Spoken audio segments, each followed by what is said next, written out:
Get off my porch. Right now. That's what my mother said, loud enough for the neighbors watering their lawns to hear, loud enough for Mrs. Patterson's dog to stop barking mid-yap, and loud enough to make the wind itself pause as if unsure how to move around the sharpness of her voice.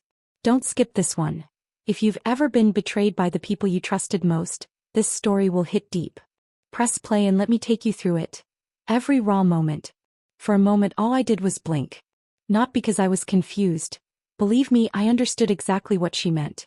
But because the calm inside me was so steady it almost frightened even me. My hands weren't shaking. My pulse wasn't racing. I felt anchored. Almost too anchored. As if her words didn't push me off the porch but planted me deeper into the wooden boards beneath my feet. A strange reaction considering the humiliation she'd just tossed at me like scraps from a table. I lifted my eyes at her slowly, the way you do when you're deciding whether someone is worth the breath of one more argument. And even as the neighbor's curtains twitched with curiosity, even as embarrassment tried to creep up my spine, something else settled inside me, a certainty I hadn't felt in years. Because she didn't know what was in my coat pocket. Not yet. The wind caught the hem of my jacket, brushing against the envelope tucked deep inside, the one piece of information they had all conveniently forgotten. Or ignored. Or assumed I didn't understand well enough to use. They were wrong. It was 5:17 p.m. exactly. The sun wasn't setting yet, but it hung low enough to turn the street golden, the kind of soft light that usually made the old neighborhood look charming. Today it just made everything appear sharper, exposing the cracks in the driveway, the peeling paint on the porch rail, the tension tightening the corners of my mother's mouth. I smelled fresh-cut grass from the Hendersons' yard and the faint scent of gasoline from someone's mower still cooling down. The world felt annoyingly normal while mine was being shoved inside out. My mother shifted her weight, arms crossed too tightly across her chest, jaw set like she'd been rehearsing this moment. Behind her, half hidden by the doorway, my sister clutched my old bedroom key on a bright pink keychain that said Princess. She used to hate that keychain. Now she held it like a trophy. That was my first clue that this wasn't a spur-of-the-moment outburst. They'd planned this. A breeze pushed a loose strand of hair across my face, but I didn't brush it away. I kept looking at them, my mother full of stiff certainty, my sister full of something more complicated. Guilt? Hesitation? Fear? It flickered too fast to name, but I caught it. And she knew I caught it. Her eyes darted down immediately. Mom didn't notice. She was too focused on keeping the porch door behind her completely blocked, like I might force my way past her and reclaim a space she'd already reassigned. I inhaled slowly, letting the air settle in my chest before I spoke. Is this really how you want to do this? My voice came out level, almost gentle, which made Mom's mouth tighten even more. She expected shouting. Or crying. Or begging. Something messy and emotional to justify her stance. She wasn't prepared for calm. Her eyes narrowed, scanning my face as if looking for cracks. When she didn't find any, she straightened her shoulders, putting on the expression she used when she wanted people to think she was the victim of someone else's actions. It's for everyone's peace, she said. Your sister needs stability. And you've always been able to land on your feet. You'll manage.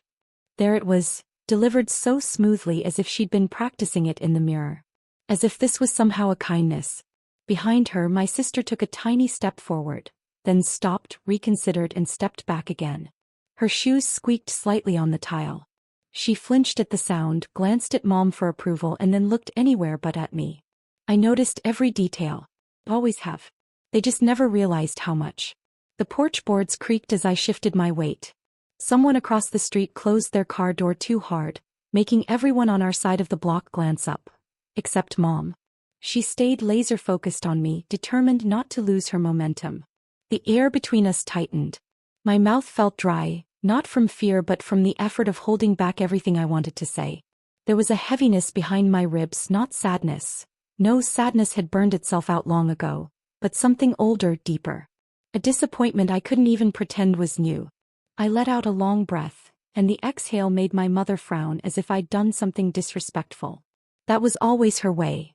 If she couldn't control the situation, she tried to control the reactions around it. She needs stability, she repeated, louder this time, likely for the neighbors lingering behind window blinds. You moving out is the best thing for everyone. For everyone. What an interesting word she chose. especially considering everything I had done to keep this place running. Everything they didn't know I knew. My fingers brushed the envelope again, careful and deliberate. I didn't take it out. Not yet. But its presence grounded me, steadied me. My little secret advantage. The one they couldn't take from me even if they stripped the porch bare. Mom's voice broke into my thoughts. Don't make this difficult. I smiled. Just barely. A tiny curve of the lips I knew she'd interpret as disrespect even though I intended it as nothing. Or maybe everything. I'm not the one making it difficult, I said.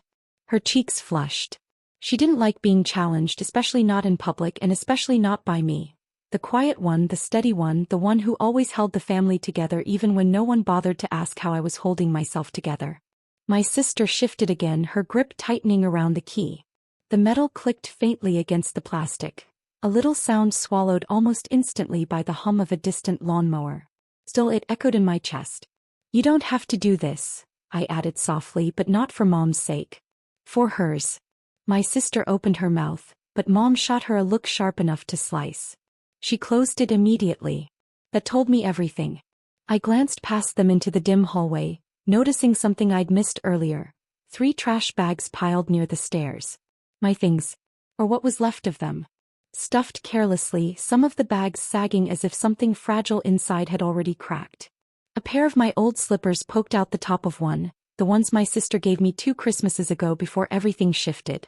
So they hadn't just planned this. They prepared for it. My heart didn't break. It hardened. I'm giving you a chance to leave quietly, Mom said, her chin lifting with false certainty. Let's not turn this into a spectacle. A spectacle. The word hung in the air like smoke. The neighbors' curtains trembled again, thin shadows moving behind them.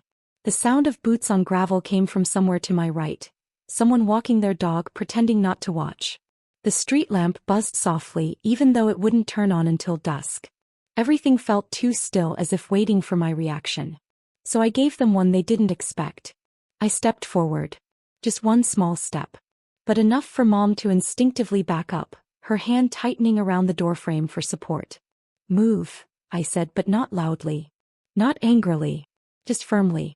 With a confidence even I didn't recognize at first.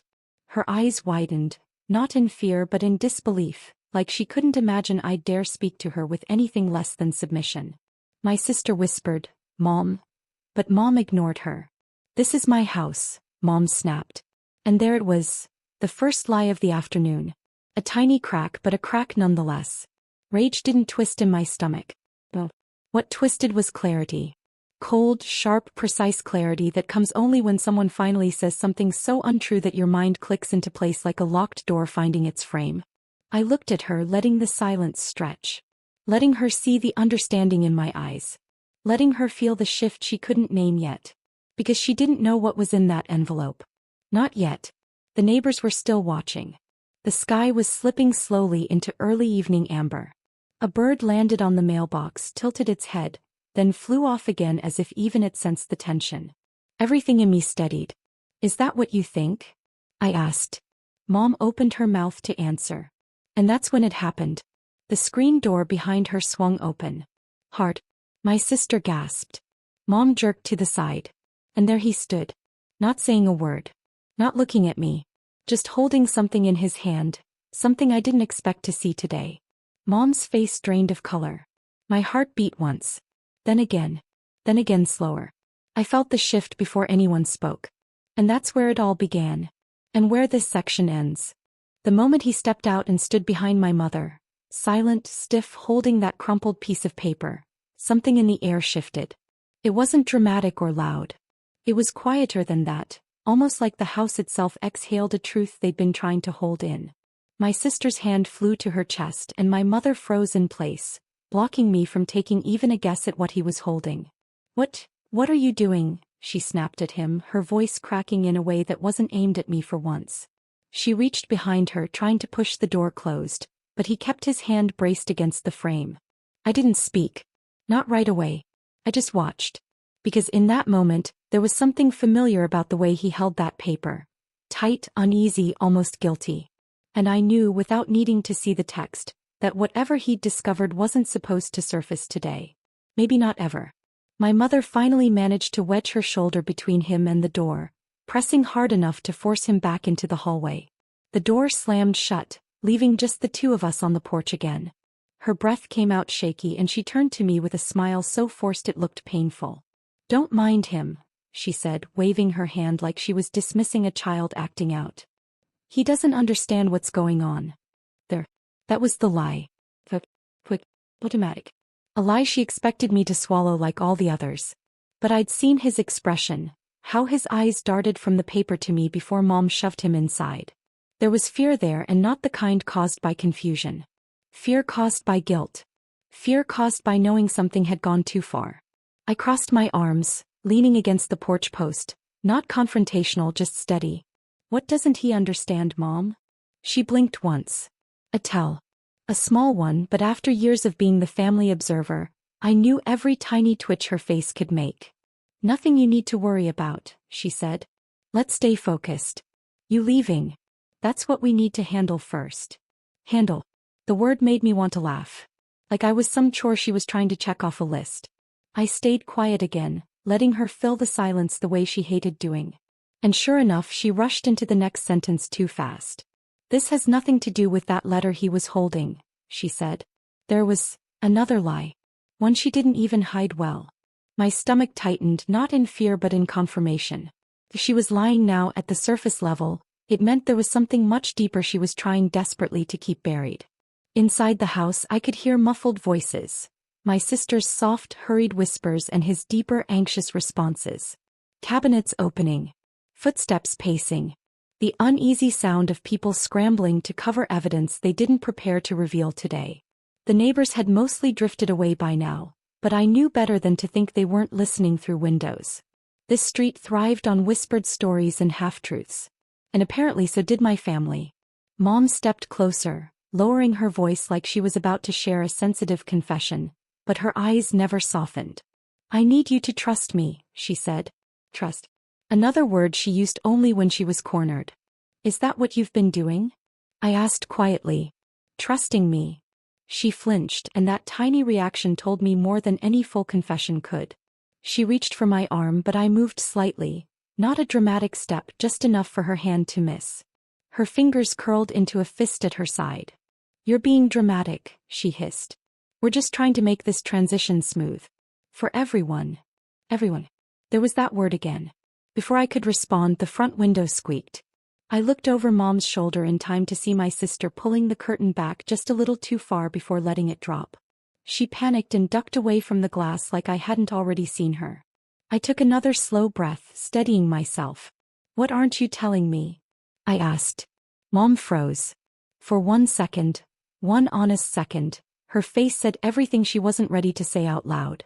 Then it hardened, stiff as a wall she'd built to keep herself from cracking. "Nothing," she insisted. "Just go." As if the word "go" could erase everything standing between us. My eyes drifted to the porch swing, the one Dad installed 30 years ago. The chain had been recently greased. The faint smell of lubricant still lingered. I hadn't done that maintenance. My sister hadn't. Mom never touched a toolbox in her life. So who fixed it? And why now? Another small clue. Another sign something had been shifting in this house long before today. Inside, a door slammed. My sister's voice rose, just slightly, but I could hear the panic in her tone even though I couldn't make out the words. A few seconds later, the man, my mother's husband, raised his voice too, but not in anger. "And worry." I tilted my head listening. Mom noticed. "Stop it," she snapped. "You don't need to concern yourself with what's going on inside." "But I do," I said simply. "It concerns me." "No, it doesn't." Her voice had an edge now, a desperation she couldn't conceal. She reached for the doorknob, but this time I stepped forward. Not aggressively, just enough to keep her from grabbing it without acknowledging me first. "Mom," I said, lowering my voice the way she had earlier, "you're not telling me the truth." She straightened, her spine rigid, her expression shifting into that defensive mask she used whenever she felt judged. "I have told you everything that matters." "That's not an answer," I replied. We stood there facing each other, the sun dipping lower, casting longer shadows across the porch. A distant church bell chimed 6 times, startling a flock of birds from the power line. Their wings beat sharply in the air before settling somewhere out of sight. I felt my breath steady again. She lied, I whispered to myself, quiet enough that she couldn't hear the words but loud enough that my own heart did. Because that was the moment everything clicked. The hesitation. The trash bags already packed. My sister's panic. Her husband's guilt. The fixed porch chain. And the letter he tried to hide from her. They'd been preparing for this. Discussing it. Planning it. And I wasn't supposed to find out their little arrangements until I was already halfway down the street with whatever belongings they were willing to toss into bags. Mom's eyes darted away from mine for half a second too long. What did he find? I asked softly. Her gaze snapped back, sharp and wounded, as if the question itself was an accusation she couldn't afford to answer. Nothing. Another lie. A practiced one. From inside, a second door swung open harder than the first. A thump followed, a drawer closing or furniture being bumped. The sound was rushed. Clumsy. Like people trying to hide something before someone walked in on them. My heart beat slowly. Not from fear. From clarity. I took a breath so deep my ribs ached. And then, before I could speak, a new sound reached us. Footsteps approaching the front hallway. Fast. Intentional. Someone was coming back to that door. Mom sensed it too. Her posture stiffened, shoulders squaring as if she were preparing to block me from whatever was about to be said. I didn't step away. Not this time. I stayed rooted to that porch. Thought. Come. Ready. The footsteps grew louder. A hand touched the doorknob on the other side. Mom shot me a warning look, one I'd seen my entire childhood. But this time, it didn't scare me. The doorknob turned.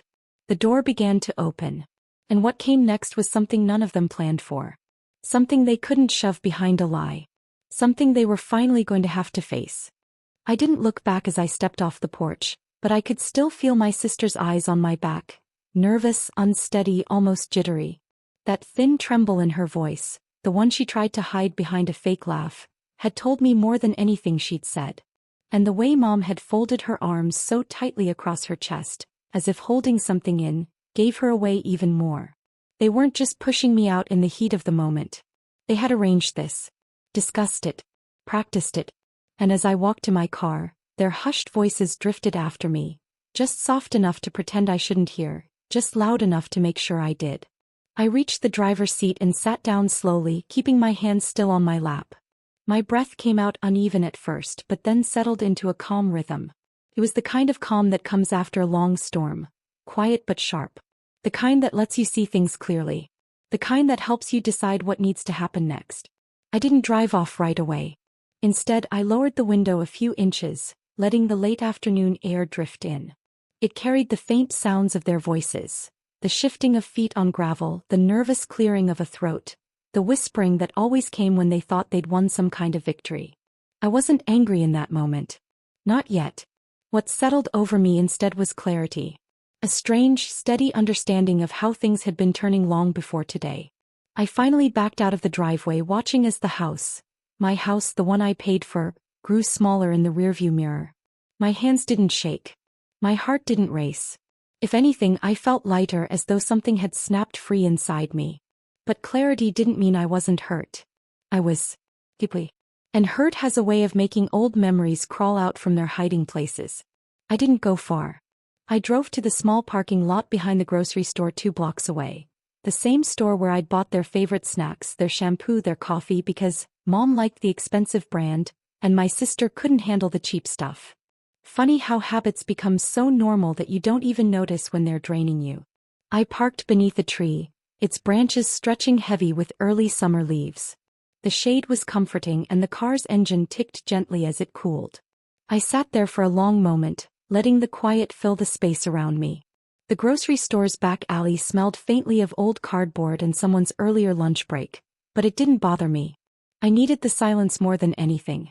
I reached into my purse and took out a small envelope I kept tucked in the inner pocket. I hadn't looked at it in months, maybe longer, but I always knew it was there.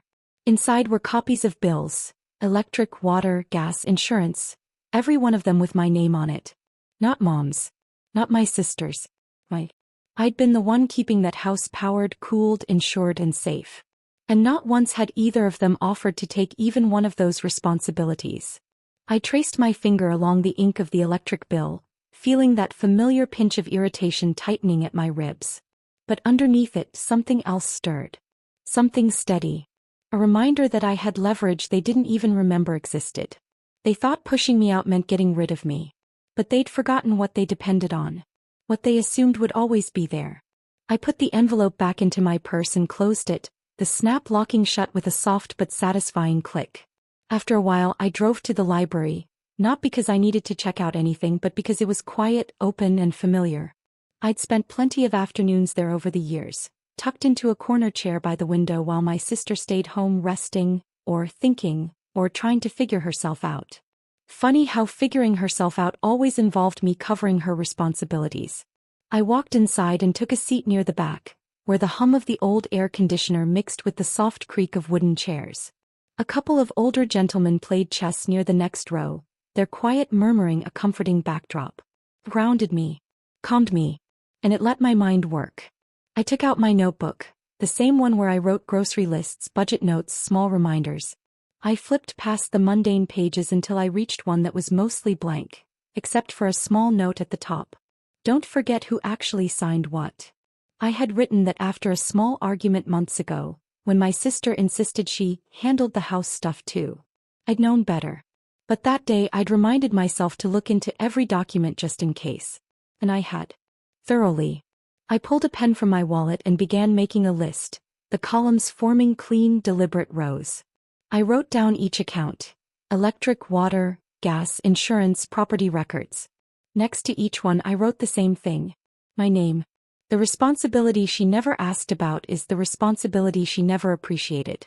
One line after another, the truth unfolded itself in quiet, steady ink. While I wrote, someone shuffled past me, smelling faintly of peppermint and laundry detergent. I looked up and saw Mrs. Hathaway from the book club I'd joined years ago. She smiled warmly, her eyes soft with the kind of kindness you don't realize you've missed until it's right in front of you. "Everything all right, dear?" she asked. A simple question. But it cracked something inside me just a little. "I'm sorting things out," I said. My voice was steady but softer than usual. "Well," she said gently, "sorting things is the first step toward knowing what's worth keeping." I nodded and she moved on, leaving behind that small nugget of comfort. It lingered like a warm hand on my shoulder. I took a deep breath and looked back down at my list. And that's when the next thought struck me. A small, simple realization that made my pulse thrum a little faster. If they wanted me gone, if they thought they could arrange this together and push me out, then they could manage the house without me. Except they couldn't. Not practically. Not financially. Not legally. They'd forgotten every detail that mattered. And it wasn't my job anymore to remind them. About an hour later I gathered my things and headed outside. The sun had dipped lower, casting the sky in warm orange and soft lavender. A light breeze carried the scent of cut grass from the park across the street. It made the moment feel strangely peaceful, as if the world approved of what I was planning, even if it didn't know what it was. But I knew. And that was enough. I sat in my car again, letting the warm steering wheel rest under my palms. I didn't start the engine yet. Instead I reached for my phone and opened the Notes app. Another list began to form. This one focused not on what I had done but on what I was about to do. I didn't rush. I didn't scribble. Each line appeared slowly, deliberately, the words neat and firm. Check accounts. Remove authorizations. Cancel services. Reclaim responsibilities. Document everything. Each step was clear. Each step was justified. Each step was mine to take. And as I wrote, I felt something inside me settle. Not in resignation but in certainty. They had counted on me. Heavily. Blindly. Habitually. And now, for the first time, I was going to let them feel what it was like to stand without the support they'd always taken for granted. I started the car and pulled onto the neighborhood road, driving slowly toward home, not to return but to pass by. Just to see. Just to observe. As I turned onto the street, I saw them both outside, pacing near the driveway. My sister had her arms folded tight over her chest, her phone pressed to her ear, her expression tense. Mom stood rigidly beside her, her lips moving in clipped, irritated bursts. They hadn't expected me to come back. And I didn't pull in. I didn't stop. But I did slow enough to see their frustration growing. Two people who thought they'd made a clean move, only to realize something wasn't falling into place the way they expected. The porch light flickered faintly behind them, struggling to stay on. The garden sprinklers hadn't come up that evening. And from the corner of my eye, I saw a small stack of letters sticking out of the mailbox. Reminders, bills, notices. Little things. Small cracks. Barely noticeable to the untrained eye. But I knew the signs. And deep down they sensed something too. They just didn't know what was coming. Not yet. I drove past without waving, my eyes forward, my heartbeat steady. They thought I was gone. But they were about to discover just how much I'd been holding together. And what happens when the person holding everything steps away? And the world they built on assumptions stops working. And what happens when the person holding everything steps away? And the world they built on assumptions stops working. That thought stayed with me long after I passed the house. It sat in my chest like a small, warm ember. Quiet, steady, impossible to ignore. I didn't turn around. I didn't slow down. I just let the road carry me forward until the house was nothing more than a fading shape in the side mirror. But even then, the weight of their future, the one they'd shoved me out of, hung behind me like a shadow I was finally learning to step out of. I kept driving until the familiar ache in my shoulders told me to stop. My hands were tighter on the wheel than I realized. I pulled into a small community park I used to visit with my family years ago, back when things were calmer, back when we still pretended we were a team. The parking lot was almost empty, except for a young couple pushing their toddler in a stroller near the playground. The swings creaked gently in the wind, creating a soft rhythm against the rustling trees. I turned off the engine and sat there quietly. The air smelled faintly of pine and warm earth, comforting in a way I hadn't felt in a long time. My pulse settled, but my thoughts didn't. They were moving faster now, clearer, sharper, like someone had finally brushed away the fog.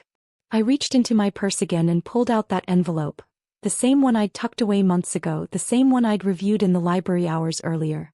It felt heavier now, not because of the paper but because of everything it represented. Responsibility, history, truth, and the parts of myself I had set aside so my mother and sister could lean a little easier. I held the envelope in my lap and watched the late sunlight catch the worn fold along the top. I ran my thumb along the edge slowly, feeling a quiet, steady strength rise in me. For years I had let myself believe I needed to be gentle, careful, accommodating. For years I had softened my words so theirs didn't sound so harsh. And for years I had convinced myself that letting things slide was the same as keeping peace. But peace built on fear isn't peace at all. I opened the envelope. The bills and documents inside were familiar. I had memorized half of them over the last year. But this time I wasn't looking for information. I was looking for understanding. Not about them. About myself. I smoothed out the papers one by one across the passenger seat. Property documents, payment histories, insurance confirmations. My handwriting was everywhere. Signatures, notes, reminders. It hit me harder than I expected. This wasn't just paperwork. It was proof. Proof of everything I had carried. Proof that the stability in that house had never come from Mom's stubborn pride or my sister's hopeful promises. It had come from me. And maybe they never meant to take advantage. Maybe they did. I wasn't sure anymore. But intentions didn't change reality. And reality was printed right here in black ink. As I stared at the papers, a sudden memory surfaced. The night I'd first taken over the mortgage payments years ago. My mother had been sitting at the kitchen table, crying quietly over a stack of overdue bills. My sister had been pacing, arguing about whose fault it was, throwing around blame like confetti. I'd walked in still tired from work, and before anyone asked me I'd said, "I'll handle it. I'll take care of it. Don't worry." I meant it at the time. And maybe they appreciated it then. But appreciation fades quickly when people get comfortable. Expectations grow where gratitude used to be. And over time, the things we do out of love can become invisible to the people who never had to do them. "Not anymore," I whispered to myself. The words felt strange on my tongue, small but powerful, like saying them made them true. I gathered the papers again, sliding them neatly back into the envelope. But this time when I closed it, something in me closed as well. Not a door. Not a heart. Something softer, something that had made me hesitate for far too long. Fear. Fear of disappointing them. Fear of confrontation. Fear of being alone. Fear of starting over at an age where society quietly suggests you should be settling, shrinking, accepting. But I wasn't built for shrinking. And I sure wasn't going to settle. I opened the car door and stepped outside. The breeze brushed against my cheeks, cool and grounding. A few leaves tumbled across the pavement, skittering lightly in the fading daylight. I walked toward one of the empty park benches and sat down, the wood warm beneath me. From where I sat, I could see the young family again, the toddler giggling as the father lifted him onto the little slide.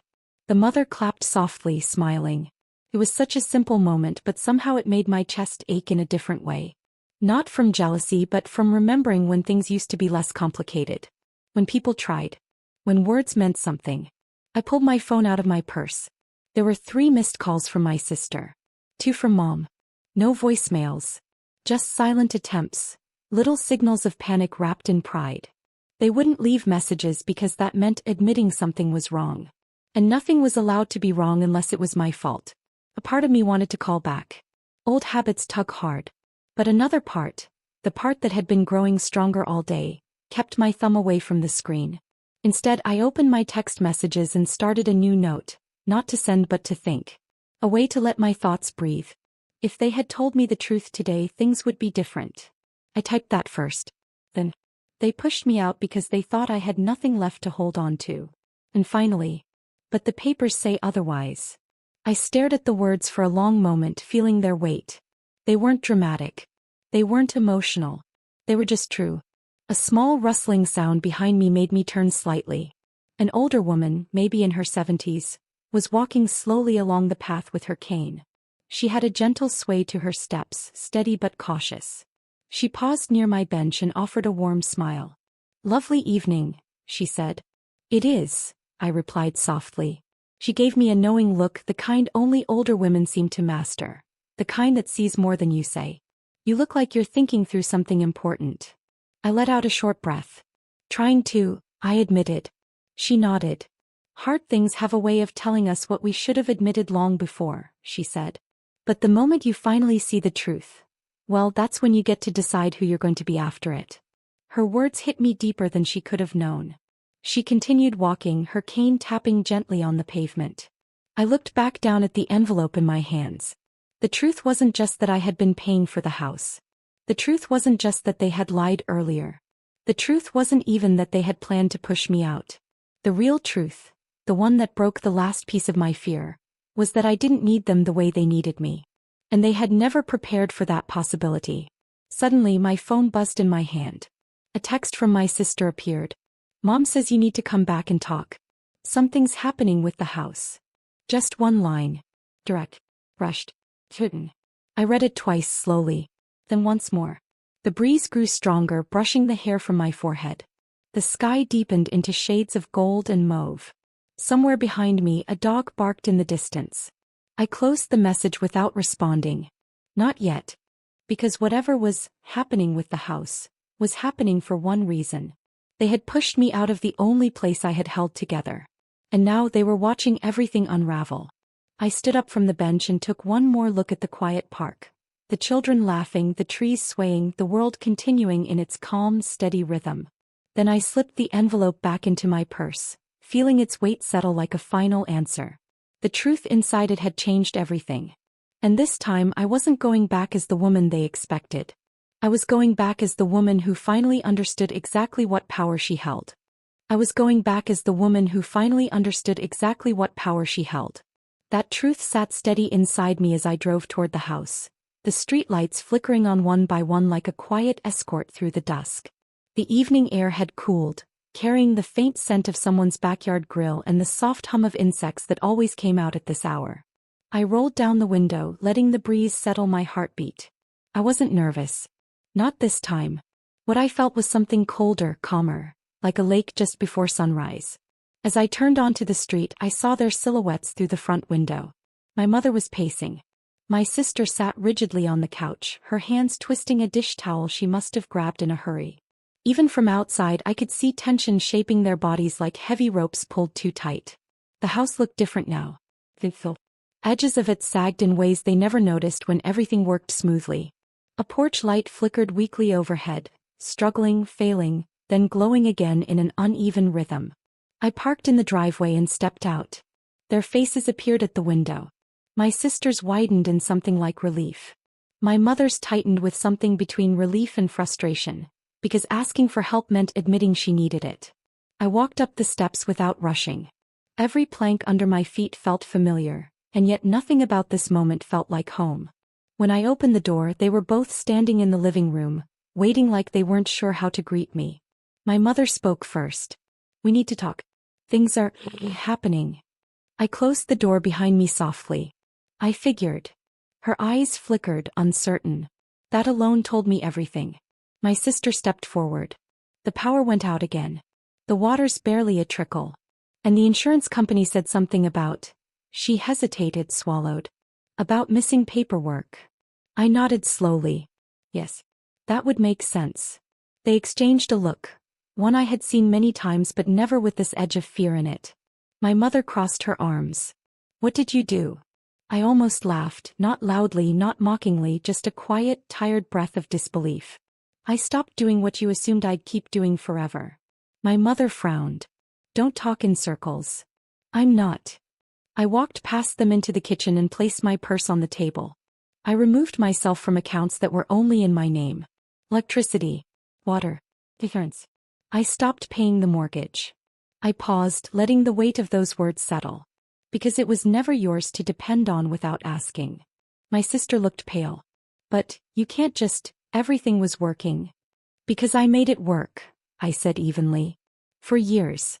My mother bristled. "We didn't ask you to take all that on." I met her eyes. "You didn't have to ask. You expected." The room fell painfully quiet. Not the usual tense silence we often had during arguments, but something sharper. Like the moment before a dropped glass hits the floor. I reached into my purse and pulled out the envelope. My mother stiffened. My sister blinked rapidly as if bracing for something she didn't fully understand. I laid the envelope on the table and opened it with deliberate calm. "This is everything," I said. "Every bill. Every statement. Every signature. My name on all of it." My sister stepped closer, hesitant. "So, the house. It's mine," I said. No anger. No drama. Just truth. Legally. Financially. Contractually. Mine. The color drained from my mother's face. "No," she whispered. "We all live here. It's the family home." "It was," I replied. "But the moment you told me to leave, you turned it into something else." My sister put a hand to her mouth. "We didn't mean." I held up a hand. "Yes, you did. Both of you. And that's what made this easy." The truth landed between us with the kind of finality you can't argue with.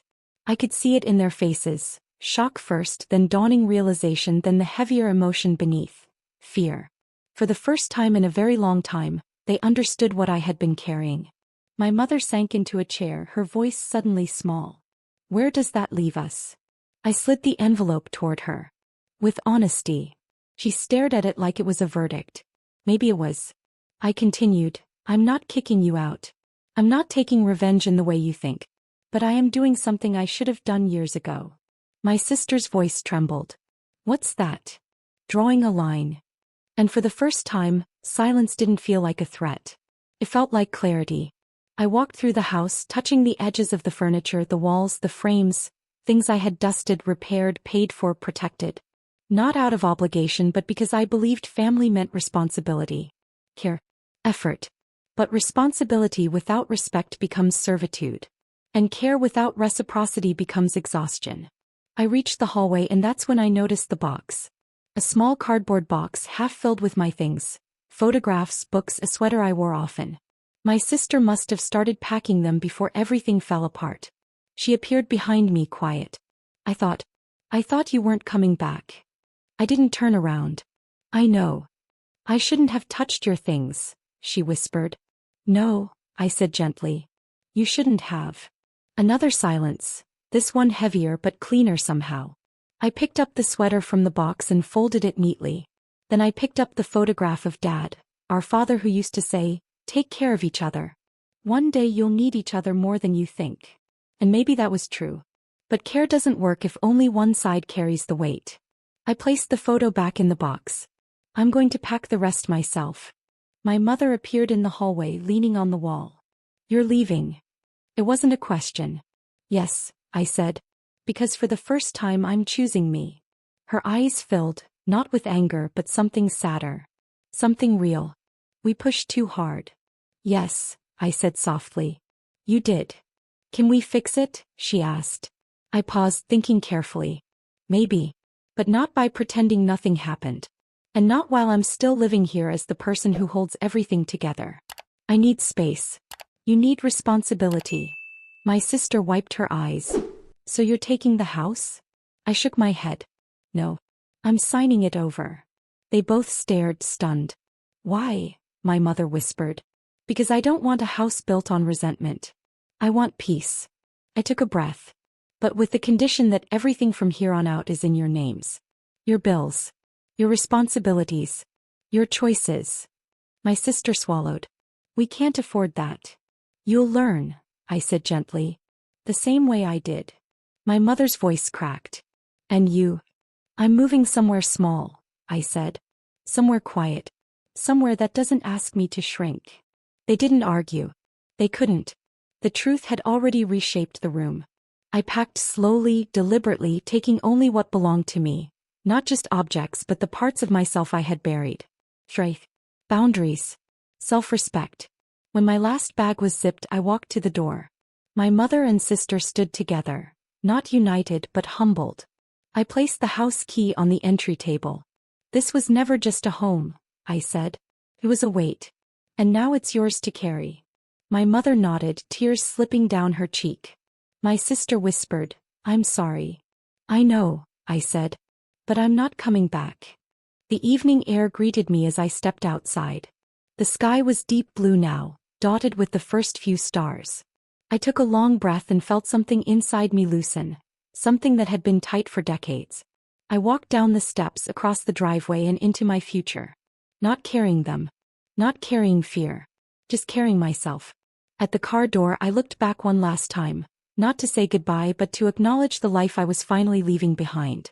Then I whispered the truth that felt like freedom. If this story touched you or reminded you of your own strength, subscribe. I share real, emotional, revenge-driven stories every week, and you shouldn't miss the next one.